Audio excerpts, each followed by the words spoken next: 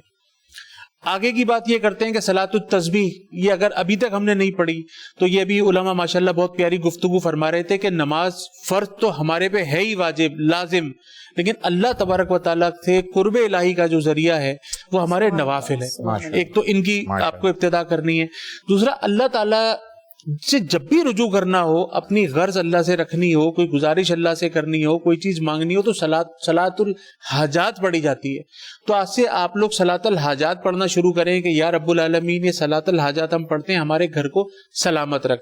اب آتے ہیں آخر میں وظیفے کی طرف کہ آپ یا ودودو یا کبیرو یا ودودو یا کبیرو عشاء کے بعد 111 مرتبہ پڑھیں, پانی پہ دم کر کے پئیں, اور مغرب کے بعد 786 ٹائمز بسم اللہ الرحمن الرحیم پڑھے, پانی پہ دم کر کے پئیں. اور خدا کا واسطہ اپنے گھر میں 1 مرتبہ مہینے میں سورہ بقرہ کا ختم لازمی کرائیں, خود کر لیں, خود پڑھ لیں, کیونکہ یہ حدیث مبارکہ کا مفہوم ہے کہ جن گھروں میں سورہ بقرہ پڑھی جاتی ہے وہاں سے جنات شیاطین چلے جاتے ہیں. تو یہ آپ کے گھر کے اندر جو بے برکتیاں ہیں اس کے میں نے آپ کو تمام وظائف دے دی ہیں, اللہ کا نام لے کے اس کو شروع فرما لیں. ایک اور وظیفہ یہاں پر آیا ہوا ہے ڈیلس سے, میں چاہوں گا کہ اسے بھی جو ہے وہ آپ ابھی کمپلیٹ کر لیجئے گا. مریم ہے شازیہ, اپنی والدہ کا نام بتاتی ہیں کہ پڑھائی کے معاملے میں ہے ان کا وظیفہ کہ میرا ماسٹرز جو ہے وہ مکمل نہیں ہو رہا, حافظہ بہت خراب ہے, کچھ یاد نہیں رہتا. اللہ تبارک و علم کا حاصل کرنا تو ہر مسلمان مرد اور عورت پر جو ہے وہ تقریباً واجب ہے, یہ حدیث مبارکہ کا مفہوم ہے, یہ فرض ہے. تو آپ ماشاءاللہ لگی ہوئی ہیں, کوششیں کر رہی ہیں کہ یہ ماسٹرز آپ کو ہو جائے, آپ کا کمپلیٹ. انشاءاللہ وہ ہو بھی جائے گا کیونکہ آپ کی نیت ہے اس کو کرنے کی, آپ محنت کر رہی ہیں, اللہ تبارک و تعالیٰ آپ کو کامیاب کرے گا. لیکن ہمارے چونکہ معمولات آج کل جو ہے نا وہ دوسرے گیجٹس کی طرف چلے گئے. ہم نے جو سب سے اچھی دنیا کی جو دوست ہوتی تھی وہ ہماری کتاب ہوتی تھی, ہم کتابوں کو چھوڑ کے اب کینڈی کرش کی طرف چلے گئے. ہم نے بڑے بڑے ٹیلی ویژنز دیکھنا شروع کر دیے, اپنے والدین کو اور اپنے دوست احباب کو, اپنے رشتہ داروں کو چھوڑ کے اپنا زیادہ تر وقت جو ہے وہ سوشل میڈیا کی طرف دے دیا, جس کی وجہ سے ہمارا جو ذہن جو ہے وہ منتشر ہو گیا ہے. پہلے کے جو اسٹوڈنٹس ہوتے تھے وہ دن میں 2 سے 3 گھنٹے گھر میں ہوم ورک کیا کرتے تھے, 5 سے 7 گھنٹے اپنے اسکول کالج میں کرتے تھے, اور اس کے بعد وہ رات کو جلدی سویا کرتے تھے. آج جو بھی ہمارا اسٹوڈنٹ ہے وہ پوری رات جو ہے وہ موبائل لے کے بیٹھا ہوا ہوتا ہے. وہ صبح اٹھنے کے ساتھ ہی سب سے پہلے نماز قرآن کی اور تلاوت کی طرف نہیں جاتا, وہ صبح اٹھتے کے ساتھ ہی سب سے پہلے دیکھتا ہے کہ موبائل کے اندر, واٹس ایپ کے اندر, فیس بک کے اندر اس کے پاس کیا اپڈیٹس آئی ہیں. خدا کا واسطہ اپنے آپ کو ان گیجٹس لائف سے دور کریں. اس وقت تک تو کم از کم کوشش کر لیں جب تک آپ کا یہ اسٹوڈنٹ لائف کا یہ ٹائم ہے یہ ختم نہیں ہوتا. اس کے بعد آپ کے پاس پوری زندگی آپ جو چاہیں کریں. میں ابھی آپ کو ایک وظیفہ اس طرح کا دیتا ہوں. سب سے پہلے 7 بادام رات کو, آپ 7 بادام رات کو پانی کے اندر بھگوئیں, اور صبح جب آپ اس کو نکالیں اس کا چھلکا اتار کے اس پہ 7 مرتبہ سورہ فاتحہ, یہ سورہ شفا ہے, اول و آخر 7 مرتبہ درود ابراہیمی پڑھ کے اس کو دم کریں, اور دم کرنے کے بعد اس کو بہت اچھی طرح چبا کر کھا لیجئے. اور دوسرا آپ کے لیے نظر بد کا ایک وظیفہ ہے, کیونکہ اس میں آپ ماشاءاللہ ایکسٹرا ٹیلنٹڈ ہیں, اللہ تعالیٰ نے آپ کو بہت ساری صلاحیتوں سے مالا مال فرمایا ہے. آپ کو میں ایک وظیفہ دے رہا ہوں, آپ ہر نماز کے بعد 29 مرتبہ سورہ کوثر پڑھ کے اپنے آپ کو دم کریں.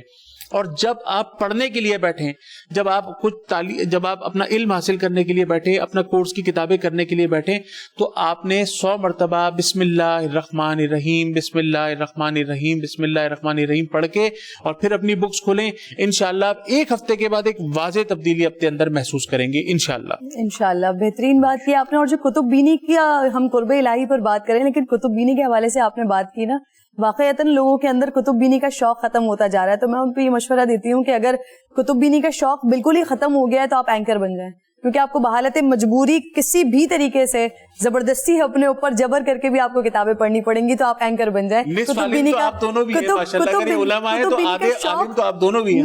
آن اے سیریس نوٹ, کتب بینی کا شوق آپ کو نہ بھی ہو, آپ اینکر بن جائیں, تو آپ کو ہر ٹاپک پہ پڑھنا ہی پڑتا ہے پروگرام کرنے کے لیے, ورنہ آپ کھل کے سامنے آ جاتے ہیں کہ کتنی آپ کی قابلیت ہے.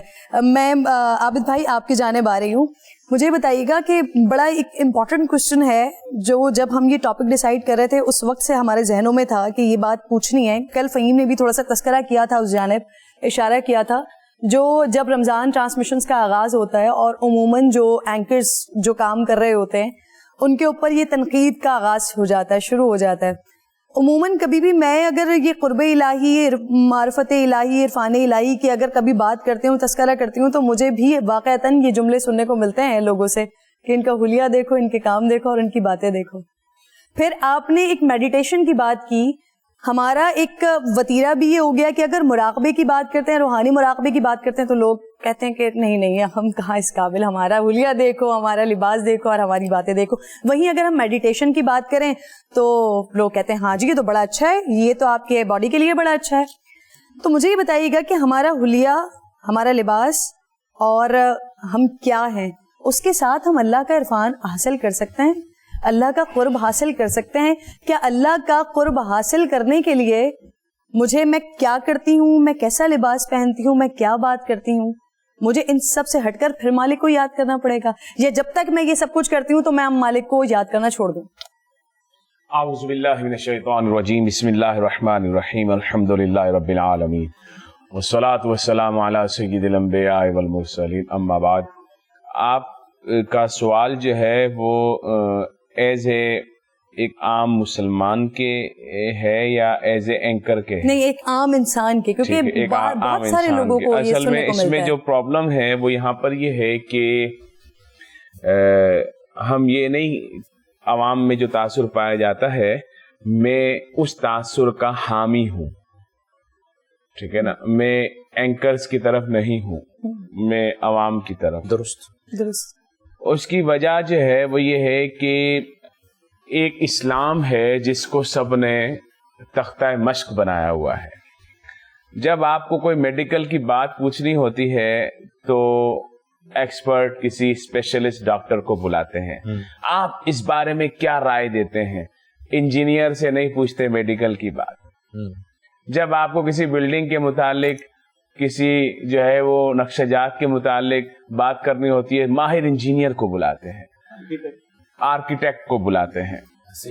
تو لیکن اسی طریقے سے دیگر شعبہ زندگی, کوئی پائلٹ ہے, جہاز کھڑا ہوا ہے, پی آئی اے والوں کو جا کے کوئی پیسنجر بولے یار دیکھ میرے گھر میں بھی رکشہ ہے اور میں بھی بڑا زبردست ڈرائیور ہوں, اس دفعہ مجھے موقع دو تو میں آپ کو اڑا کے دکھاتا ہوں, جیسے میں رکشہ اڑاتا ہوں ایسے میں جہاز بھی اڑا کے دکھاتا ہوں. بہت خوب.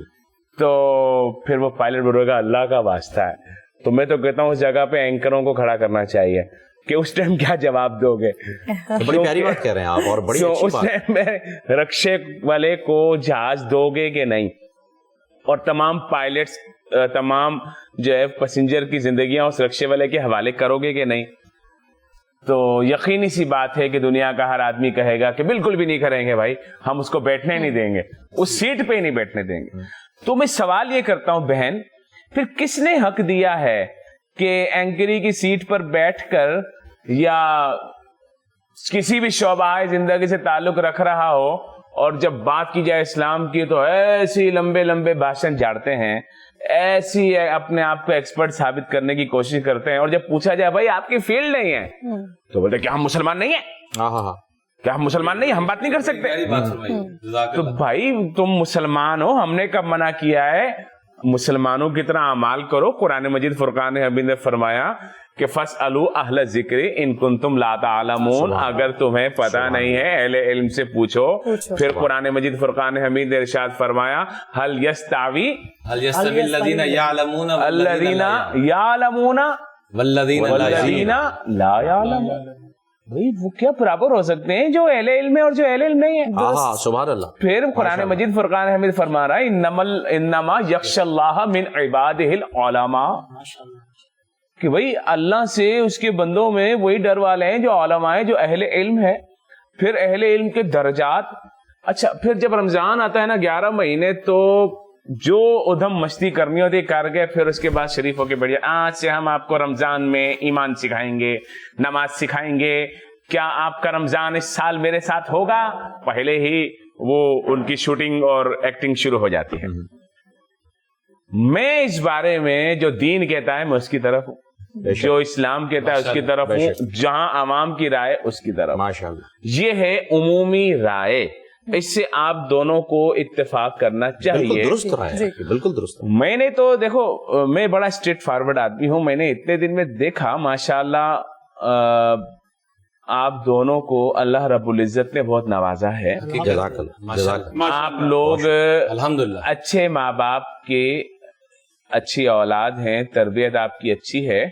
آپ یہاں پر قرآن مجید فرقان حمید سے شروع کرتے ہیں اور پھر ہمارے آگے سوال رکھ دیتے ہیں، پھر حدیث پاک کے بارے میں پوچھتے ہیں. جو ایک اینکر کا کام ہوتا ہے سوال کی طرح پوچھتے ہیں. یہاں پر تو اینکر جو ہے نا دین سکھانے کے لیے، مولوی صاحب نے آپ کو سمجھ نہیں آئی میں آپ کو بتاتی ہوں، یا میں آپ کو بتاتا ہوں. مفتی صاحب اور میرا کام جو ہے وہ علماء کرام آپ حضرات کی جوتیاں سیدھی کرنا ہے. میرا کام آپ لوگوں کو بتانا نہیں ہے یہاں پر تو آدھی بات ادھر سے لی آدھی ادھر نظر آتا ہے. اور ایک اینکر کا کام سوال کرنا ہوتا ہے، تو ہم صرف یہاں پر علماء کرام سے سوال کرنے کے لیے اور عوام کی رہنمائی کے لیے یہ جو بات ہے نا، یہ وہ ہے جو ہر ایک اپنے اپنے حصے کا کام کر رہا ہے اور آپ کرتے ہیں. اسی لیے میں بھی یہاں بیٹھا ہوا ہوں، لیکن ورنہ میں نے بھاگ جانا تھا ادھر سے. خلافت تو آپ کے پاس بھی آئی ہوئی ہے اعلیٰ حضرت کی طرف سے، خلافت تو آپ کے پاس بھی آئی ہوئی ہے الحمدللہ رب العالمین. الحمدللہ. تو اب میں جو عوام سے مخاطب ہوں کہ ہمیں یہ اختیار نہیں ہے کہ ہم کسی کے ایمان اور اسلام کا فیصلہ کریں، اور یہ بات کہ تم کس قسم کے مسلمان ہو اور ہم کس قسم کے مسلمان ہیں، یہ ہمارے پاس کون سا پیمانہ ہے بھائی؟ بے شک پتہ نہیں کون کس بھیس میں ہے اور کون کس ڈیوٹی پر ہے. کیا بات. تو اور کسی کی ظاہری وضاحت کو دیکھ کر جو ہے ہم کسی پر حکم نہیں لگا سکتے، یہ شرعی مسئلہ ہے. تو ہر ایک کو دین کے سیکھنے کا اختیار حاصل ہے، سکھانے کا نہیں. تو سیکھنے کے لیے یہ جو لوگ بیٹھے ہوئے ہیں یہ بہت اچھے طریقے سے خود بھی سیکھ رہے ہیں اور باقی لوگوں کو بھی سکھانے میں مددگار یوں ہو رہے ہیں. کیا سوال و نصف العلم، سوال آدھا علم ہوتا ہے. جب سوال اچھا کریں گے تو جواب بھی اچھا آئے گا. جب سوال ادھر ادھر کے فضول ہوں گے تو ٹائم ہی ضائع ہوگا، جواب بھی کوئی نہیں آئے گا. تو سوال بھی لکھ کر لاتے ہیں، موضوع پہلے سے ڈیسائیڈڈ ہوتا ہے، پھر اس کے بارے میں قرآن مجید کی آیتیں پڑھ کر پھر اس کے بعد ہم سے پوچھتے ہیں، حدیث پڑھ کے پوچھتے ہیں. تو خاص میں ان دو لوگوں کے لیے بات کر رہا ہوں، باقی کا جب کسی کا معاملہ میرے سامنے آئے گا تو پھر میں اس کے اوپر جواب دوں گا. اجازت ہے ایک چھوٹا سا جملہ. ہاں فہم السوال نصف العلم بھی آتا ہے. الحمدللہ. یعنی سوال تو آدھا علم ہے، بے شک، لیکن اس سوال کو سمجھنا بھی اس کا آدھا علم. سبحان اللہ. جی سبحان اللہ. اچھا، سوال کا پہلا حصہ آپ نے مکمل کر لیا، دوسرا حصہ نہیں، قرب الہی کیسے حاصل کریں. یہ کہہ دینا بھی آدھا علم ہے کہ مجھے نہیں معلوم. درست. یہ حضرت علی کا فرمان ہے. بالکل جی. تمام صحابہ کرام علیہ رضوان جو ہے بارگاہ رسالت مآب صلی اللہ علیہ وسلم نے عرض کیا کرتے تھے، فدا ابی و امی یا رسول اللہ صلی اللہ علیہ وسلم واللہ ورسولہ عالم. کبھی کہتے تھے واللہ عالم بالصواب، کبھی کہتے تھے واللہ ورسولہ عالم. اب یہ طریقہ امام اعظم ابو حنیفہ رحمۃ اللہ علیہ نے فرمایا، جو میرے بھائی نے کہا کہ جب کسی کو کسی کے بارے میں پتہ نہ ہو جواب تو کہہ دیا جائے کہ میں نہیں جانتا، اللہ جانتا ہے. امام ابو یوسف رضی اللہ تعالیٰ عنہ سے ایک مجلس میں 40 سوال کیے گئے، 36 کے جواب میں کہا مجھے پتہ ہی نہیں، اللہ کو پتہ ہے. اور امام ابو یوسف وہ ہیں جو فقہ حنفی انہوں نے پوری دنیا میں ان کے ذریعے ماشاءاللہ. اور جیسے کہ صحابہ کرام کا یہی طرز عمل رہا ہے کہ جب بھی آقا صلی اللہ علیہ وسلم کو سوال پوچھتے تھے تو یہی فرماتے تھے اللہ کے رسول اور اللہ بہتر جانتے ہیں. اب میری بہن نے جو سوال کیا تھا، ایک تو میں نے جواب دینے کی اپنے تئیں کوشش کی ہے، یہ کیونکہ قرآن و حدیث سے نہیں تھا، یہ میری اپنی فہم سے تھا، تو تو واللہ و رسول عالم. آپ نے خلاصہ پیش کیا ماشاءاللہ, بڑا اچھا خلاصہ. اور میرے خیال میں متفق ہیں. آپ دونوں تو متفق ہیں کہ نہیں؟ جی جی آپ دونوں متفق ہیں, پھر ٹھیک ہو گیا. ہماری اتنی حیثیت نہیں ہے کہ علماء کرام کی بات کے آگے بات کی جا سکتی. اللہ تعالیٰ اس کی بہترین جزا عطا فرمائے. مفتی صاحب جو کہتے ہیں جو طالب علم یا جو بھی مسلمان جس تعریف کے قابل ہو کہ جس سے اس کی حوصلہ افزائی اور مزید آگے بڑھے, میں نے پہلے بھی عرض کیا تھا کہ مختلف جگہ پہ جانے کا اللہ تعالیٰ موقع دیتے ہیں. ماشاءاللہ بہت کم اتنی طلب دیکھنے میں آئی ہے. جنید جمشید جن کا یہ تذکرہ کر رہے ہیں, اس بندے میں نے بہت زیادہ طلب دیکھی تھی, یقین کریں, اور بھی کافی لوگوں سے. لیکن ماشاءاللہ ان دونوں, ہماری جو بہن ہے کرن اور ہمارے بھائی جان فہیم صاحب, جو آپ جس طریقے سے آپ ان کی حوصلہ افزائی فرما رہے ہیں, اور واقعتاً اس کے یہ قابل ہیں. اور یہ واقعی سب سے پہلے اپنی ذات سے نیت کرتے ہیں کہ بھی ہم نے سیکھنا ہے, پھر آگے دوسرے تک پہنچانا ہے. اللہ تعالیٰ ان کو اس کی جزا دے. آمین آمین. میں اب سوال کے دوسرے حصے کی طرف کہ قرب الہی کیسے حاصل کیا جائے, تو احادیث طیبات میں سیدنا امام المحدثین امام بخاری رضی اللہ تعالی عنہ انہوں نے ایک حدیث نقل کی. اللہ رب العزت ارشاد فرماتا ہے, جسے حدیث قدسی کہتے ہیں. رسول اللہ صلی اللہ علیہ وسلم نے ارشاد فرمایا, ان اللہ قال من عاد علی ولیا فقد آذنتہ بالحرب. اللہ اکبر. کہ اللہ رب العزت نے فرمایا جو میرے ولی سے دشمنی رکھے میں اللہ اس سے اعلان جنگ کرتا ہوں. اللہ اکبر. پھر ولی بننے کا طریقہ کیا ہے وہ آگے ارشاد فرمایا جا رہا ہے کہ بندہ جو ہے وہ فرض پورے کرتا ہے اور پھر میرا قرب حاصل کرتا ہے, وہ کام کرتا ہے جس سے وہ میرے قریب ہوتا ہے, تو وہ نوافل اختیار کرتا ہے. پھر ایک اسٹیج آتا ہے, اللہ رب العزت ہی فرما رہا ہے آگے کہ کنت سمعہ, میں اس کا کان بن جاتا ہوں, الذی یسمع بہ, جس سے وہ سنتا ہے, اور بصرہ, اور اس کی آنکھ بن جاتا ہوں, الذی یبصر بہ, جس سے وہ دیکھتا ہے. تو اسی طرح فرمایا کہ ویدہ الذی یبطش بہا, کہ جس سے وہ پکڑتا ہے. پھر فرمایا کہ میں اس کا پاؤں بن جاتا ہوں, سبحان اللہ. تو رجلہ, سبحان اللہ, جس سے وہ چلتا ہے. سبحان اللہ. پھر میرا بندہ وہ جس چیز کا سوال مجھ سے کرتا ہے تو میں اسے دیتا ہوں, جس چیز کی پناہ مانگتا ہے تو میں اسے پناہ بھی دے دیتا ہوں. اللہ اکبر. اب اس سے قرب الہی کا واضح طریقہ, جس طرح مولانا نے کہا تھا, مفتی فضل سبحان نے, کہ ایک تو وہ فرائض ہیں جو بندہ پورا کرتا ہے, ٹھیک ہے. اب اگر وہ چاہتا ہے کہ ایک عام مسلمان سے میں خاص مسلمان بنوں, تو اس کو ایکسٹرا محنت بھی کرنی پڑے گی. بھائی وما من دابۃ فی الارض الا علی اللہ رزقھا, کھانا تو بے روزگار کے بچے بھی کھاتے ہیں کہ نہیں؟ سبحان اللہ, بے شک. بھائی اس کو 6 مہینے تک روزگار نہ ہو, اس کے بچے چارجنگ پہ چلتے ہیں کہ کھانا کھاتے ہیں. اللہ نے رزق کا وعدہ کیا. اللہ نے رزق کا وعدہ کیا. اور ایک سیٹھ کے جو بچے ہوتے ہیں وہ بھی کھانا کھاتے ہیں. درست. کیوں کھانا کھاتے ہیں؟ کیونکہ اللہ نے رزق کا وعدہ کیا. اچھا, آپ کو رزق سے آگے اور سہولیات چاہیے تو آپ کو ایکسٹرا محنت کرنی پڑے گی. اب آپ کو کاروبار کرنا پڑے گا, اب آپ کو کمانا پڑے گا, اب آپ کو سلسلہ کرنا پڑے گا. یہاں پر اللہ رب العزت فرما رہا ہے میرا قرب چاہیے, تو میرا قرب جو ہے نا تمہیں ایسے کاموں سے ملے گا جن کاموں سے میں راضی ہوتا ہوں. سبحان اللہ. اب ہم کام کریں اللہ کو ناراض کرنے والے, اور ہم بات کریں کہ یار اللہ ہمیں دوست بنا لے, یہ تو مذاق ہو گیا نا. حدیث پاک میں ہے کہ بندہ ایسا شخص جو کہتا ہے کہ مجھے جہنم سے ڈر لگتا ہے اور وہ گناہوں کو نہیں چھوڑتا تو وہ جھوٹا ہے. اور فرمایا جو یہ کہتا ہے کہ مجھے جنت بہت اچھی لگتی ہے لیکن نیکیاں نہیں کرتا وہ بھی جھوٹا ہے. اب ہم اللہ کا قرب حاصل کرنے کی باتیں کریں اور کام اللہ کو ناراضگی کرنے والے کریں. اللہ رب العزت نے جو ارشاد فرمایا اس کی خلاف ورزی کریں. وہ فرماتا ہے کہ بھوکوں کو کھانا کھلاؤ, یتیموں کے سروں پہ ہاتھ رکھو, سائلوں کو نہ جھڑکو, غریبوں کی مدد کرو, قیدیوں کی مدد کرو, درست, جو قرض میں ڈوب جائیں ان کی مدد کرو.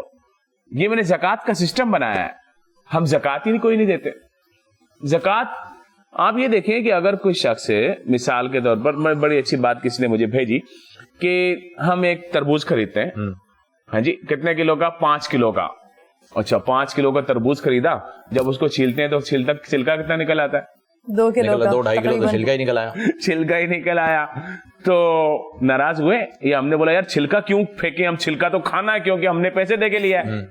کوئی بولتا ہے؟ نہیں بولتا, وہ خوشی سے پھینک دیتے ہیں. اللہ رب العزت نے جو ہے نا وہ 5 کلو تربوز نہیں دیا, وہ لاکھوں کروڑوں روپیہ دیا. اور وہ آدھا چھلکا نکل آ جاتا ہے, یعنی کہ 5 کلو میں سے 2 کلو چھلکا نکل آیا, تو کتنے فیصد ہوا؟ 100 میں سے 40%. یہاں پر کیا ہے؟ 100 میں سے 2.5%. 2.5%. 100 روپے میں 2.5 روپے, واہ واہ, صرف 2.5 روپے. یہ زکات کہ دے دو پورا. نہیں, ہم کیسے دے دیں زکات؟ بھائی یہ مال کا میل ہے, تمہارے باقی مال کو گندا کر دے گا. نہیں نہیں, مال کا میل گندا نہیں کرے گا, باقی مال کو تباہ کر دے گا, پھر بھی نہیں دینا. اور باقی مال تباہ ہو جاتا ہے, پھر باقی مال تباہ ہو جاتا ہے. یمن میں جب ٹڈی دل کا حملہ ہوا, ہاں جی, تو آج وہ سارے کھیت تباہ ہو گئے. تو ایک کھیت تھا جو بالکل محفوظ رہا, سلامت رہا, پھول پتا کچھ بھی نہیں ٹوٹا, پھل تو بڑے دور کی بات ہے. تو آس پاس کھیت والوں نے حکومت کو شکایت کر دی کہ بھائی اس کے پاس کوئی ایسی جراثیم کچھ اسپرے تھا, اس نے تو ایک بھی ٹڈی اس کے کھیت میں آئی کوئی نہیں, اور ہمارے سارے کھیت تباہ ہو گئے, تو اس کے خلاف کارروائی کی جائے. تو ایک جو ہے پہنچ گئی فوج, اس کو اٹھایا. ہاں بھائی اب بتا, تو بتا کہ تیرے کو سزا کیا دی جائے, اور تو نے ایسا کیوں کیا کہ پورا شہر تباہ ہو گیا اور تو جو ہے وہ سکون سے بیٹھا ہوا ہے؟ تو نے وہ جراثیم کش اسپرے حکومت کو کیوں نہیں دیا, علاقے میں کیوں نہیں دیا؟ اس نے کہا جی وہ جو دوائی تھی نا وہ میں نے چھپائی نہیں ہے. بولے چھپائی نہیں ہے, کسی کو پتا ہی کوئی نہیں. کہا وہ سب کو پتا ہے, لیکن کسی نے استعمال ہی نہیں کی. تو کہا وہ کون سی دوائی ہے؟ کہا زکات. واہ واہ واہ. کہا میں پوری زکات دیتا ہوں, پورا عشر دیتا ہوں. سبحان اللہ, پورا. اللہ تعالیٰ. اور یہ لوگ, ہاں یہ لوگ نہیں دیتے. کہا تو جھوٹ بول رہا ہے. کہا ٹھیک ہے تجربہ کر لو.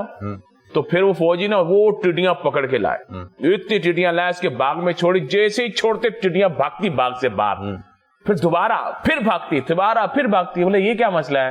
کہا میں نے زکات پوری دی ہوئی ہے, کوئی ٹڈی میرے باغ میں آ ہی نہیں سکتی ہے. میں نے عشر پورا دیا ہوا ہے, کوئی ٹڈی میرے باغ میں آ ہی نہیں سکتی ہے. آج پاکستان میں یہ ٹڈی دل کا حملہ ہو رہا ہے. ہاں جی. نہ حکمران جو ہے وہ غریبوں کا خیال کر کے زکات تو کلیکٹ کرتے ہیں, لیکن وہ وزیروں کی نئی نئی گاڑیاں آ جاتی ہیں. ان زکات کے پیسوں سے غریب وزیر پل رہے ہوتے ہیں, ان کے محکمے پل رہے ہوتے ہیں. چیف جسٹس آف پاکستان نے یہ ایکشن لیا کہ بھائی کیا محکمہ اوقاف میں جمع ہونے والی آمدنی جو ہے ان کی تنخواہ میں جا سکتی ہے؟ تو انہوں نے اس کو بھی رد کیا ہوا ہے. تو اب مسئلہ یہ ہے, ہم لوگ زکات پوری نہیں دیتے. اللہ کا قرب کیسے حاصل ہوگا؟ غریب کی مدد نہیں کرتے. اللہ کا قرب حاصل کیسے ہوگا؟ اللہ کا قرب حاصل ہوتا ہے کسی بھوکے کو کھانا کھلانا. سبحان اللہ. اللہ کا قرب حاصل ہوتا ہے سبحان اللہ کسی کی مدد کرنے سے. ایک شخص کو جب کہہ دیا گیا کہ بھائی تیری زندگی, وہ بہت امیر آدمی تھا اور امریکہ سے اس کا ہارٹ کا آپریشن ہوا, دوسری مرتبہ پھر گیا. انہوں نے کہا اب جو ہے نا تیرے پاس چانس کوئی نہیں ہے, اب تو بہت زیادہ زندہ رہ سکتا ہے, تو تیرے پاس 1 مہینہ ہے, جو چاہے کر. واپس آیا تو اپنے علاقے سے گزر رہا تھا, تو ایک گوشت کی دکان تھی, وہاں پر جو باہر چھیچڑے پڑے ہوئے تھے, تو ایک عورت بیٹھ کے صاف کر رہی تھی. عورت صاف کر کے یہ رک گیا, گاڑی روک دی, دیکھتا رہا. اس نے ڈال کے جو ہے وہ تھیلی میں لے گئی, یہ بھی پیچھے پیچھے پہنچا. تو غریب عورت ہے, اپنے بچوں کو وہ چھیچڑوں میں سے تھوڑا تھوڑا گوشت نکال کے جو ہے وہ پکا کے دے دی. بھائی بہن کیا معاملہ ہے؟ کہا میرے بچے گوشت مانگتے ہیں, میرے پاس پیسے نہیں ہیں, تو اس لیے میں نے پھر یہ طریقہ اختیار کیا. اس کو بڑا دکھ ہوا اور اس نے روزانہ وہاں پر گوشت بنوا دیا. 1 مہینہ ہو گیا, مرا ہی نہیں. پھر دوسرا مہینہ آ گیا, بولا یار میں تو ٹھیک ہو رہا ہوں. تیسرا مہینہ آ گیا, وہ پھر امریکہ گیا. اس نے کہا آپ نے کون سا علاج کرایا؟ ڈاکٹر نے بولا کوئی علاج نہیں. کہا تمہارے کو تو دل کی بیماری کوئی نہیں ہے, جس کی وجہ سے تم نے مرنا تھا 1 مہینے کے بعد, اب بیماری کوئی نہیں. تو یہ بیماریاں ختم کرنا جو ہے نا, یہ غریبوں کی مدد سے. اللہ کا قرب بھی اسی طرح ہی حاصل, یہ دل کے میل نکال دیتا ہے مفتی صاحب اللہ کا قرب حاصل کرنے کے لیے. عمران بھائی ایک واقعہ میرے ذہن میں آ رہا ہے, میں چاہوں گا کہ میں آپ سے اس کی تصدیق بھی کر لوں کہ کیا وہ صحیح واقعہ ہے یا نہیں, لیکن بچپن سے سنا ہے ہم نے, وہ حضرت موسیٰ علیہ السلام سے منسلک کر کے ہمیں سنایا جاتا ہے, تو اس کی تصدیق بھی کیجیے گا. لیکن اس سے پہلے سوال یہ ہے کہ قرب الہی کیا اسی وقت حاصل ہو سکتا ہے؟ یعنی مثال کے طور پر میں نے اپنی ساری زندگی گناہ کیے ہیں, میری ساری زندگی داغدار گزری ہے, میری ساری زندگی ایسی گزری ہے کہ جن کے گناہوں کی مجھے معافی نہیں مل سکتی. اس لمحے اگر میں نے توبہ کی تو کیا اس لمحے وہ قرب الہی میں حاصل کر سکتا ہوں؟ اب اس سوال کے ساتھ واقعہ جو آتا ہے وہ یہ آتا ہے کہ ایک مرتبہ بنی اسرائیل پر قحط آ گیا, شدید قحط سالی ہو گئی. لوگ جمع ہوئے, حضرت موسیٰ علیہ السلام کے پاس آئے, ارشاد فرمایا کہ آپ کلیم اللہ ہے, اللہ تعالیٰ سے کلام کیجیے, پتہ کیجیے کیوں قحط آیا. آئے آپ نے کلام کیا، پتہ کیا، تو پتہ یہ چلا کہ اس قوم میں کوئی ایک ایسا بدبخت ہے جس کی وجہ سے، جو کہ اتنا بڑا مشرک ہے، اتنا بڑا کافر ہے، اتنا بڑا بدبخت ہے کہ اس کی وجہ سے یہ عذاب آ رہا ہے، اگر وہ توبہ کر لے تو صحیح ہو جائے گا۔ اب اس بدبخت نے توبہ کر لی، دل میں بارش ہو گئی، قحط ختم ہو گیا، ماحول بالکل سرسبز ہونے لگا۔ اب ایک مرتبہ پھر اللہ کے نبی نے، کلیم اللہ نے پوچھا کہ اللہ وہ کون تھا جس کی وجہ سے اتنا بڑا عذاب آیا، اور وہ ہماری قوم میں وہ بدبخت کون ہے؟ تو اللہ تعالیٰ نے جواب دیا کہ جب وہ میرا نافرمان تھا تب میں نے نہیں بتایا کہ وہ کون ہے، اب تو اس نے مجھ سے توبہ کر لی اور وہ میرا بندہ بن گیا ہے، اب میں کیسے بتاؤں؟ تو کیا یہ قرب الہی کی یہ والی کیفیت جو ہے یہ ہم نے حاصل کر لی ہے بس۔ فہیم بھائی آپ کو سلامت رکھے، بڑا اچھا واقعہ آپ نے نشاندہی فرمایا، اور صحیح واقعہ یہ کتاب التوابین ابن قدامہ رحمۃ اللہ علیہ نے بھی اس کو مفصل ذکر کیا ہے کہ وہ دو چیزیں ملتی ہیں۔ ایک تو غیبت کے متعلق ملتا ہے کہ وہ غیبت بہت زیادہ کرتا تھا اور اللہ کو ناراض کرنے والا، اور غیبت کے متعلق ہم نے یاد ہوگا کہ ہم نے یہاں توبہ کی تھی، جی بالکل، کہ غیبت سے ہم نے توبہ کرنی ہے، اور غیبت کرنے والا توبہ کر بھی لے پھر بھی جنت میں سب سے آخر میں داخل ہوگا، اللہ، اور اگر توبہ نہ کی تو سب سے پہلے جہنم میں داخل ہوگا۔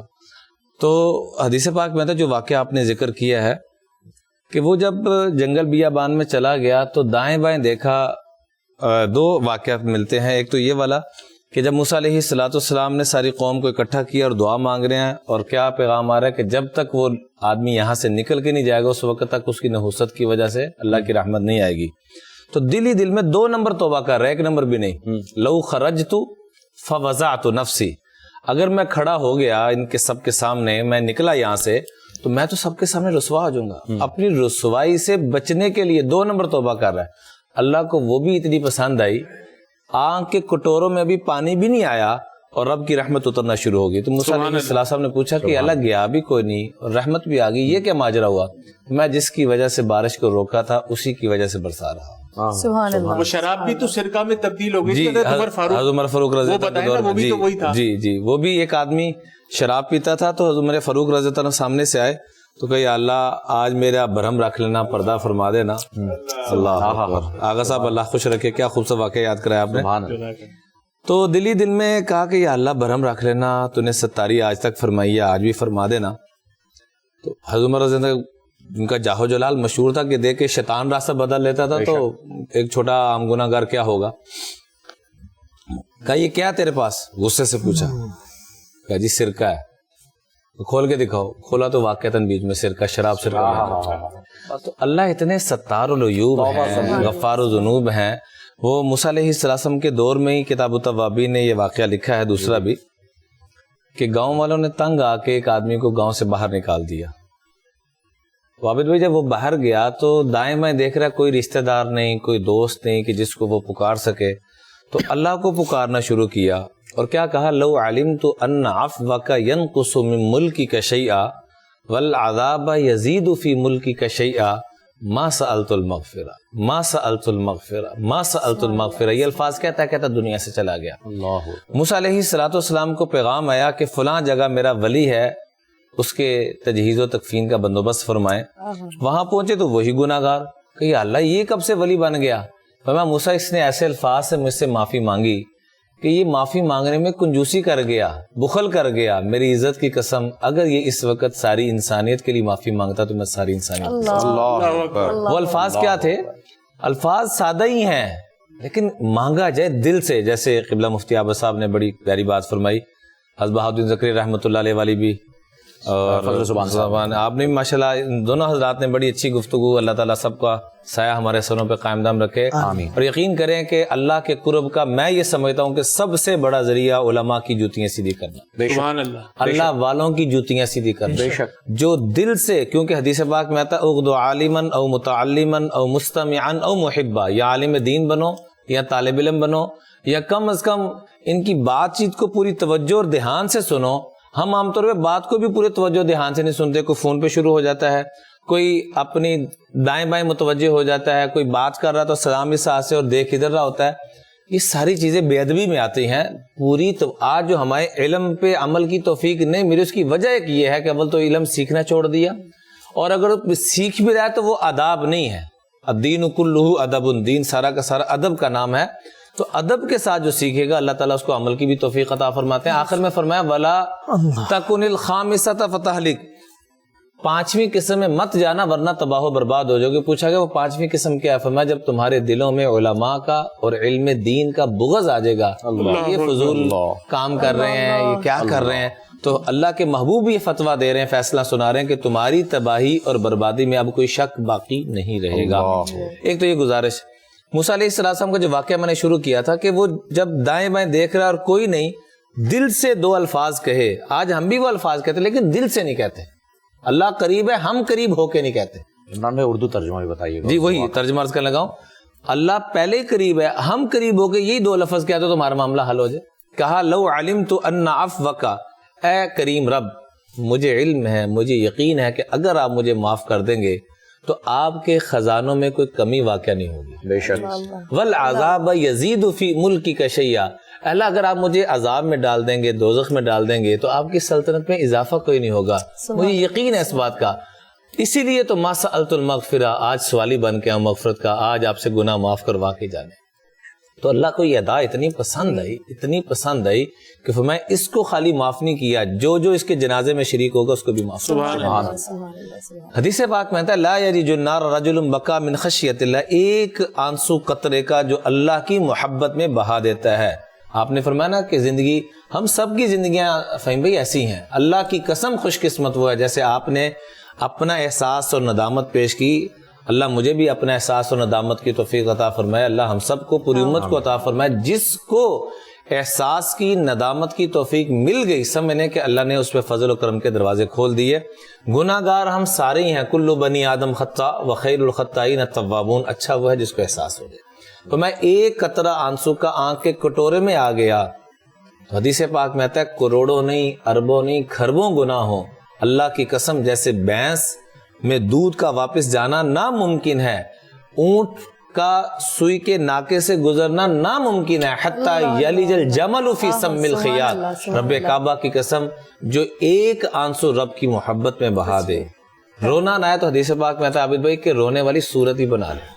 تو اللہ جو رونے والے کو عطا کرتا ہے وہ رونے والی صورت میں بھی وہی عطا کرتا ہے. اللہ اکبر, ماشاءاللہ. اس لیے روزانہ کی بنیاد میں ہاتھ جوڑ کے درخواست کروں گا کہ روزانہ کی بنیاد پہ, ایسا میں بھی نیت کرتا ہوں, ہم سب اور پوری امت سے بھی درخواست کرتے ہیں کہ ہم سب طالب علم ہیں, اسٹوڈنٹ ہیں, ہم یہ نیت کریں علماء کی موجودگی میں کہ آج کے بعد روزانہ 5 منٹ کا رونا دھونا. جو رب کے در پہ روتا ہے اس کو کسی در پہ نہیں رونا پڑتا. اللہ اکبر. اور جو رب کے در پہ نہیں روتا اس کو در پہ. عمران بھائی یہ کہنے کی اجازت دیجیے, الحمدللہ ہم اتنے شکر گزار ہیں رب ذوالجلال سے کہ یہاں پر طفل مکتب کی طرح بیٹھے ہوئے ہیں, اور یہ تمام علماء کرام جو ہماری ذہنی تربیت کر رہے ہیں, جو ہماری فکری تربیت کر رہے ہیں, جو ہماری روحانی تربیت کر رہے ہیں. اللہ رب ذوالجلال کا کروڑا کروڑ احسان ہے ہماری ذات پر کہ الحمدللہ یہ ذہنی فکری اور روحانی تربیت یہاں پر الحمدللہ ہو رہی ہے. اللہ رب ذوالجلال ہمیں سارا سال اور جب تک حیات باقی ہے اس پر عمل کرنے کی بھی توفیق عطا فرمائے. آپ نے بڑی خوبصورت بات کی عمران بھائی کہ اللہ رب ذوالجلال ستار العیوب ہے, لیکن ہمارا حال تو یہ ہے کہ ہم لوگوں کے عیب بتا کر کامیاب ہونے کی کوشش کرتے ہیں اور پھر ہم قرب الہی پانے کی کوشش کرتے ہیں. ایک اور بات آپ نے کی تھی عابد بھائی کہ اللہ رب ذوالجلال کی بڑی خوبصورت بات کہ اللہ رب ذوالجلال سے جو ہم صدقہ خیرات کرتے ہیں نا کہ ہمارے مال کی طہارت ہو جاتی ہے. اور آج کیونکہ 26واں الحمدللہ ہم روزے کی سحر کر رہے ہیں, اور آج امیر اہل سنت جناب الیاس عطار قادری رضوی دامت برکاتہم العالیہ, ان کا آج یوم ولادت بھی ہے. تو ہماری جانب سے ان کے لیے بہت ساری مبارکباد بھی اور بہت ساری دعائیں بھی کہ جس طرح سے وہ دین کی خدمت کر رہے ہیں, جس طرح سے دین کے لیے کام کر رہے ہیں, اللہ رب ذوالجلال ان کو لمبی زندگی عطا فرمائے, صحت و تندرستی ان کو عطا فرمائے. آمین آمین.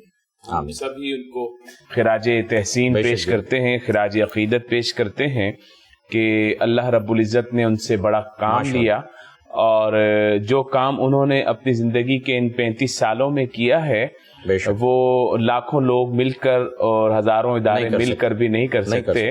اس وقت الحمدللہ دعوت اسلامی دنیا کے 210 ممالک میں پھیل چکی ہے, اور تقریباً ہر ہی ملک میں ان کے جو ہے وہ ایجوکیشن کے انسٹیٹیوشن موجود ہیں, اور دارالمدینہ کے نام سے ان کا اسلامی اور اکیڈمک جو سسٹم ہے اسکولنگ کا وہ بہت اچھا جا رہا آج ہے. تو ماشاءاللہ سے لاکھوں کلام پاک جو ہیں وہ بخشے جا رہے ہیں, کروڑوں درود کا نذرانہ پیش کیا جا رہا ہے. الحمدللہ ہمیں بھی انہوں نے ہی پڑھایا ہے. بے شک, میں بھی مدرسۃ المدینہ کی طالب علم. بالکل, اچھا الحمدللہ ہم سب کی تعلیم فرمائی ہے وہ یہاں پڑھیں تو اللہ تعالیٰ نے بڑا کام, بڑا زبردست کام اور کیا, ان کو زندگی دے, بے شک, اور ان کی نسلوں سے بھی ان کا یہی جو مشن تھا اس پر ان کی نسلوں کو بھی رہنے کی توفیق دے اور کام کرتے رہیں, اور ان کے مزید معاون و مددگار پیدا فرمائے. آمین ثم آمین. ضرور.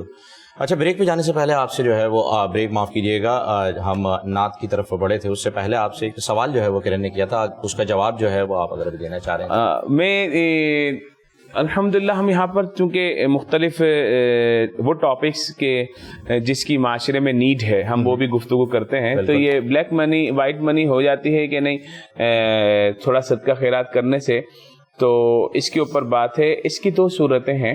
ایک تو وہ حرام کا پیسہ جو ہے وہ اگر آدھا بھی دے دیا جائے تب بھی حلال نہیں ہوتا, اور نمبر دو اگر وہ حلال کا پیسہ ہے اور کسی شر سے بچنے کے لیے کسی نے چھپا دیا ہے تو وہ حلال ہی ہے, اس کو کالا نہیں بولتے, وہ سفید ہی ہوتا ہے. اللہ تعالیٰ برکت عطا فرمائے. ہاں, ہم جس ملک میں رہتے ہیں اس ملک کے جو قوانین ہیں ٹیکس کے ان پر ہمیں عمل کرنا چاہیے, لیکن ٹیکس لگانے والوں کو بھی خیال کرنا چاہیے کہ ظالمانہ ٹیکس اور جابرانہ ٹیکس نہیں ہونا چاہیے. ایک ہم مسجد کا مولانا جو بل آتا ہے اس کے اندر ٹی وی کا ٹیکس ہم دیتے ہیں. مسجد میں کون سا ٹی وی ہوتا ہے؟ یہ شروع سے مسجد میں ٹی وی کا ٹیکس دیا جا رہا ہے, پتہ ہے آپ کو؟ جو مسجدوں کا بل آتا ہے نا, ہر بل میں جو ہے وہ ٹی وی ٹیکس یہ شروع سے چل رہا ہے. ایسے ٹیکس جو ہے نا ان کو کھڈے میں ڈال دینا چاہیے, اور ایسے جو بنانے والے ہیں نا ان کو عہدوں سے ہٹا دینا چاہیے. اور یہ فلاں ٹیکس, یہ فلاں ٹیکس لگا. یہاں پر ہمارے بولتے ہیں, ہماری قوم, عمران خان صاحب بولا کرتے تھے جب میں آؤں گا تو لوگ ٹیکس ایسے دیں گے کہ دینے کے لیے لائنیں لگی ہوں گی. وہ جو پہلے دیتے تھے انہوں نے بولا خدا کے لیے یار یہ ہم تو تبدیلی سمجھ کے لائے تھے, کچھ اور چیز گلے پڑ گئی, تو وہ پھر چھوڑا ہی نہیں آپ نے ٹیکس دینے کے قابل ان کو. ماشاءاللہ سے سب کچھ ہی ان کا جو ہے نا وہ چلا گیا, اور جو باقی تھا وہ سندھ گورنمنٹ نے پورا کر دیا ماشاءاللہ. تو اب جو ہے وہ ہمیں چاہیے کہ اپنی عوام کو فیسلیٹیٹ کریں.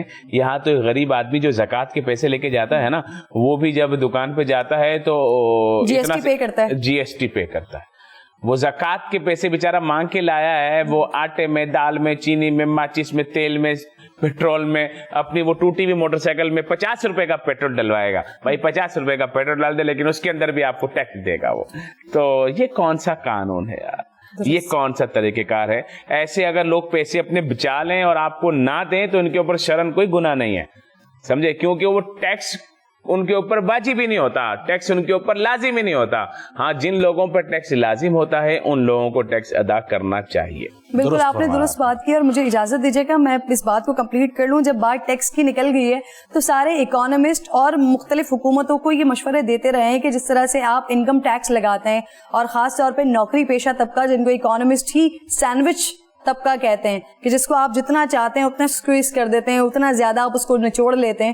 تو بار بار تمام اکانومسٹ بھی حکومتوں کو یہی مشورہ دیتے ہیں کہ آپ نے جتنا چاہے آپ لگائیے, سیلری کے اوپر ٹیکس لگائیے. اس کے بعد جس طرح کی جی ایس ٹی ٹیکس ہے, اور ہر چیز پر ماچس کی ڈبیا بھی آپ لے رہے ہیں تو آپ ٹیکس لگاتے ہیں, آپ پانی کی بوٹل بھی لے رہے ہیں تو آپ اس پر ٹیکس دیتے ہیں, آپ پیٹرول بھی لے رہے ہیں تو اس کے اوپر ٹیکس دیتے ہیں. اگر آپ ایک جگہ پر انکم ٹیکس کی مد میں لے رہے ہیں تو پھر جنرل سیلز ٹیکس کی کیا ضرورت ہے؟ تو یہ بہت سارے ایسے سوال ہیں کہ جہاں پر عوام خود بھی سوال کرنے کے لائق ہی نہیں رہتی, سوچتی ہی نہیں ہے کہ ہم ایک اپنی سیلری میں بھی ٹیکس دے رہے ہیں, ہم جو کما رہے ہیں اس کا بھی ٹیکس دے رہے ہیں, اور پھر جنرل سیلز ٹیکس بھی دے رہے ہیں. تو یہ وہ سوالات ہیں جو اکانومسٹ کی جانب سے اٹھائے جاتے ہیں, لیکن ماشاءاللہ تمام حکومتوں میں اس بات پر دیکھنے والا کوئی نہیں ہوتا. صرف عوام سے جتنا نوچا جا سکتا ہے ٹیکس کی مد میں وہ لے لیا جائے, اور پھر خان صاحب کہتے ہیں کہ ہمارے ملک میں لوگ ٹیکس نہیں دیتے. بے فکر رہیے کرن صاحبہ, بے فکر رہیے, یہ کوئی دیکھنے والا نہیں لیکن اللہ دیکھ رہا ہے, اور اللہ دیکھ رہا ہے, ہمارا اسی پر ایمان ہے. اور جب اللہ دیکھ رہا ہے تو ہمیں کسی اور کی توقع بھی نہیں کرنی کہ کوئی دیکھ رہا ہے نہیں دیکھ رہا ہے. انشاءاللہ تعالیٰ ضرور اس بارے میں بھی جو ہے وہ غور فرمائیں گے ہمارے وزیر اعظم صاحب. میں ایک بات عرض کرنا چاہوں گا, وہ ہم نے 2-3 دن پہلے ٹاپک اٹھایا تھا جس میں ہم نے پولیس کے لیے آواز اٹھائی تھی, بالکل ایسا, تو اس پر پھر بہت سارے دوستوں نے جو ہے وہ دعائیں بھی دیں اور اپنے مسائل بھی سامنے رکھے, آپ لوگوں کو سلام بھی کہا.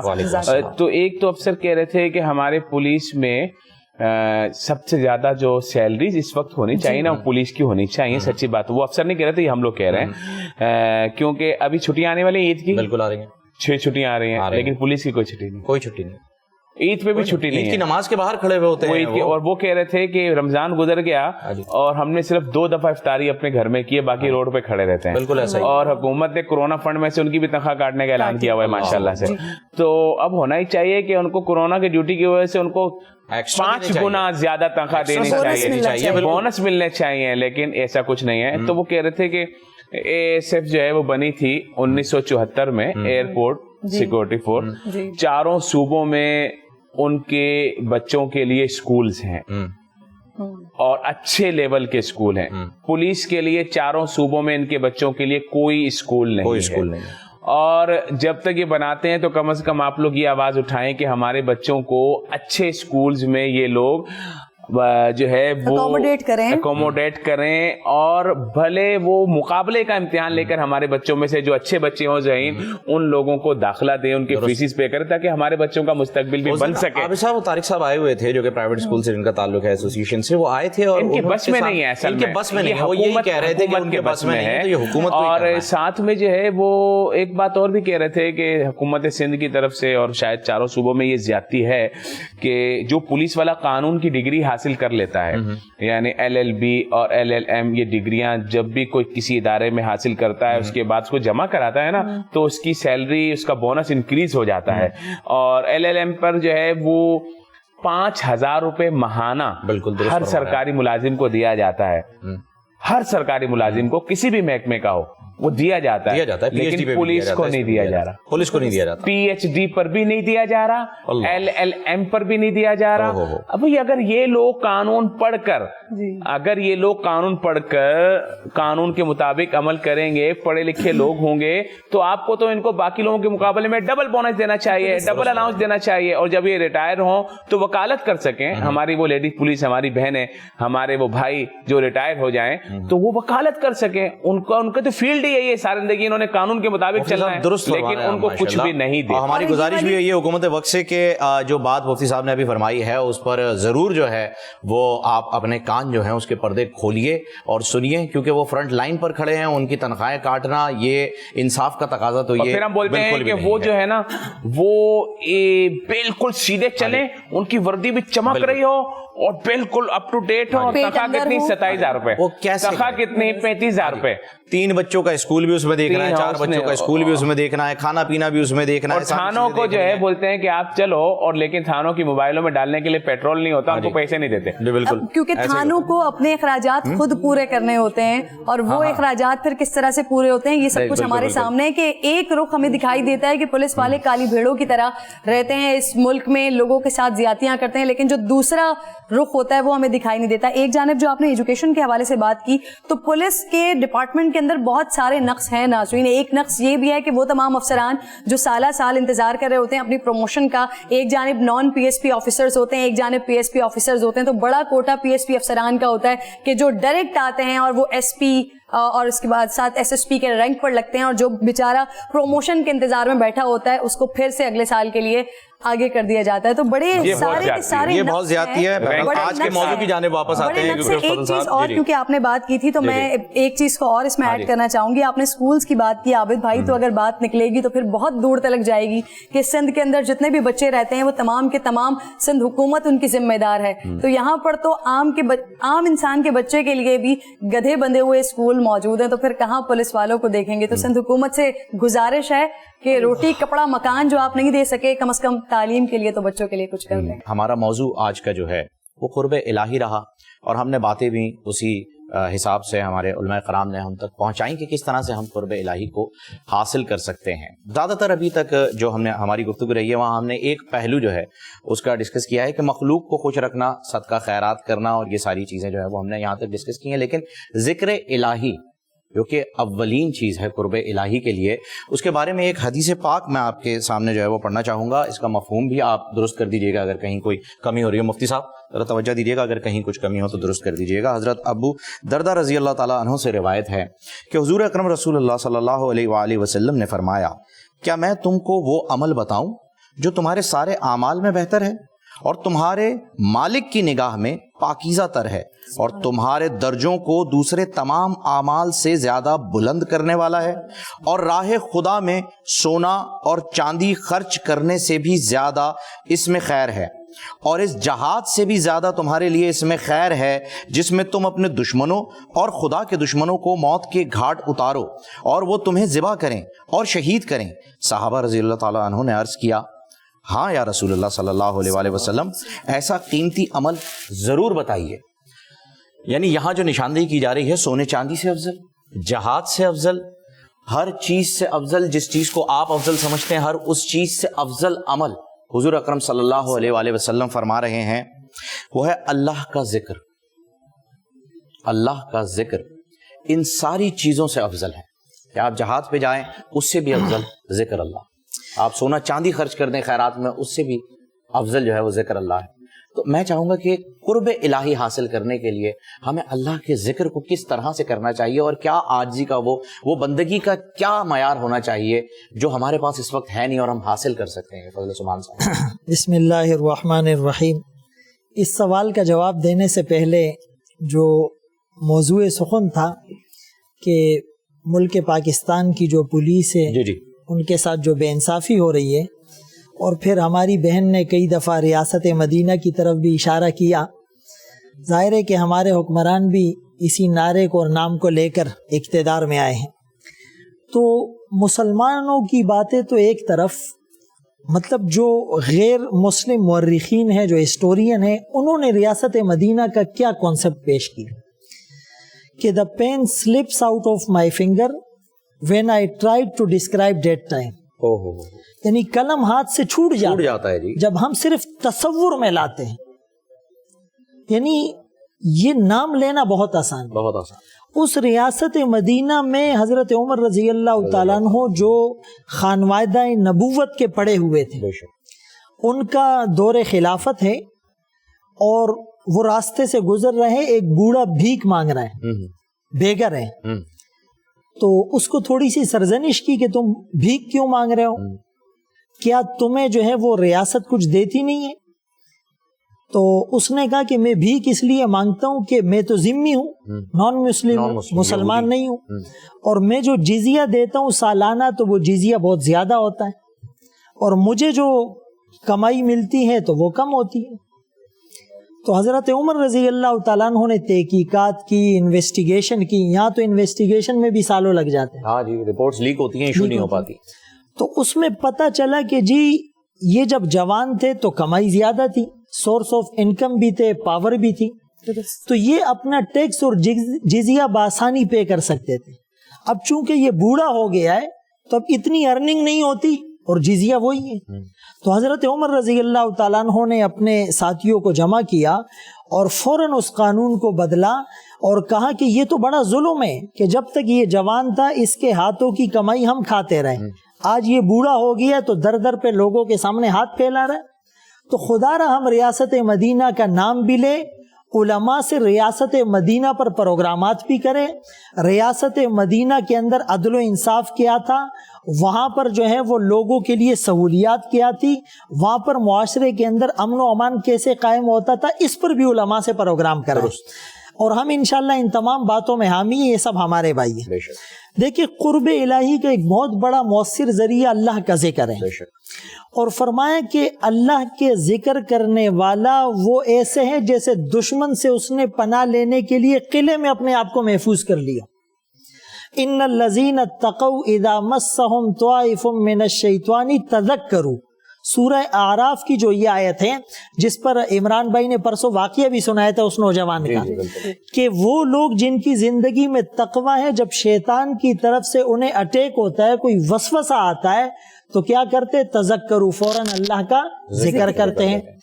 نماز کے لیے حکم ہے کہ آپ نے دن میں 5 پڑھنی ہے، اور روزہ سال میں آپ نے مہینے میں رکھنا ہے 1 دفعہ، حج آپ نے زندگی میں 1 دفعہ کرنا ہے۔ لیکن ذکر کا جب ذکر آیا فرمایا اذکروا اللہ ذکرا کثیرا، اس کی کوئی لیمیٹیشن اور کوئی باؤنڈریز نہیں، یہاں کیلکولیشن نہیں ہے، اللہ کا ذکر تم نے کثرت سے کرنا ہے۔ اور جب اللہ کا ذکر کیا جائے تو وہ زبان پہ اللہ اللہ ہو، تسبیح کے دانے گر رہے ہو، خیالات منتشر ہو. فرمایا نہیں، الذین اذا ذکر اللہ وجلت قلوبہم، جب اللہ کا ذکر کیا جائے تو دل پہ لرزہ طاری ہو جائے. سبحان اللہ. اذا تلیت علیہم آیات زادتہم ایمانا، قرآن کی آیات پڑھی جائے، سنی جائے، ان کا ایمان کا لیول بڑھتا ہی چلا جاتا ہے. تو یہ جو اللہ کا ذکر ہے، علماء نے لکھا ہے کہ اس دل سے، اللہ کے ذکر کرنے سے دل زندہ ہو جاتا ہے. مثل الذی یذکر ربہ ومثل الذی لا یذکر ربہ کمثل الحی والمیت. اللہ کا ذکر کرنے والا زندہ، اللہ کا ذکر نہ کرنے والا مردہ ہے. اس حدیث کو کوٹ تو ہم کرتے ہیں لیکن اس پر یقین نہیں آتا. اس پر یقین کس کو آیا تھا؟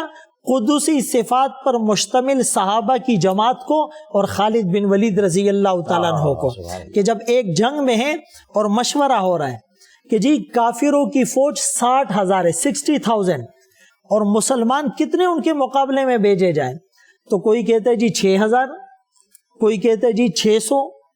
خالد بن ولید رضی اللہ تعالیٰ عنہ فرمانے لگے میں اکیلا ہی چلا جاؤں گا. لقب سیف اللہ ہے اور اللہ کی تلوار مخلوق کے ہاتھوں کیسے ٹوٹے، اسی لیے جنگ کے میدان میں موت نہیں آئی اور کبھی کوئی جنگ نہیں ہارے، کبھی کوئی جنگ نہیں ہارے. جسم کا کوئی حصہ ایسا نہیں جو تیر تلوار اور نیزے کے زخم سے جو ہے وہ پر نہ ہو. تو کسی نے کہہ دیا خالد آپ کے اس جملے سے تو تکبر کی بو آ رہی ہے کہ 60,000 کے مقابلے میں ایک. تو خالد بن ولید رضی اللہ تعالیٰ عنہ نے جو استدلال کیا، اللہ اکبر کبیرہ، فرمایا یہ جملہ میں تکبر کی بنا پر نہیں کہہ رہا، یہ میں رسول اللہ صلی اللہ علیہ وسلم کے اس فرمان پر یقین کی وجہ سے کہہ رہا ہوں کہ اللہ کا ذکر کرنے والا زندہ، اللہ کا ذکر نہ کرنے والا مردہ. تو وہ 60,000 غیر مسلم ہے، وہ مردہ ہے، اور میں ایک اللہ کا ذکر کرنے والا زندہ ہوں. تو 60,000 مردوں کے لیے ایک زندہ کافی ہوا کرتا ہے. خالد بن معدان 40,000 تسبیح دن میں کیا کرتے تھے. انتقال ہو گیا، روح نکل گئی، جسم ٹھنڈا ہو گیا، ساکت اور بے جان ہو گیا، لیکن انگلیاں ہل رہی ہیں، انگلیاں ہل رہی ہیں. فرمائیے اللہ کی تسبیح کیا کرتا تھا.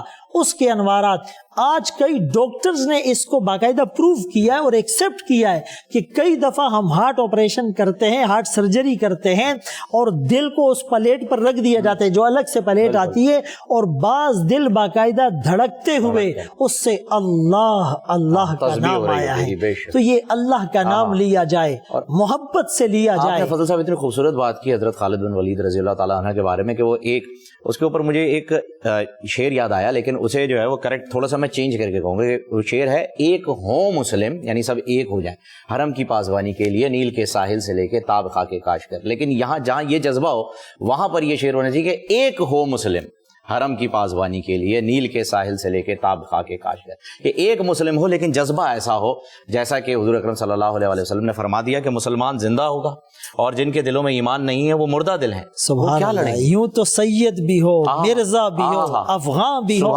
تم سبھی کچھ ہو، بتاؤ کہ مسلمان بھی ہو. وائز قوم کی وہ پختہ خیالی نہ رہی، برق طبعی نہ رہی، شعلہ مقالی نہ رہی، رہ گئی رسم آزا، روح بلالی نہ رہی، فلسفہ رہ گیا، تلقین غزالی نہ رہی، سنی نہ مصر و فلسطین میں وہ آزا میں نے دیا تھا جس نے پہاڑوں کو راشہ سیماب، وہ سجدہ روح زمین جس سے کانپ جاتی تھی، آج اس سجدے کو ترستے ہیں منبر و محراب. آج اس ایک سجدے کو ترستے ہیں منبر و محراب. بڑی بڑی خوبصورت بات آپ نے کی ہے. پرنور سحر اور ذکر خدا، نبیوں کی مدح سرائی. پیغام سنا اے باد صبا، پرکیف صاحب آئی. پوشیدہ ہے ایمان کی راہ اللہ کی کتاب مقدس میں.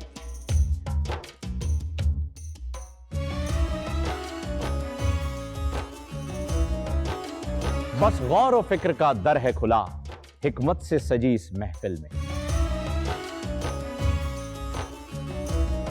ہے لب پہ دعا زدنی علم، روشن ہی رہے یہ سارا جہاں.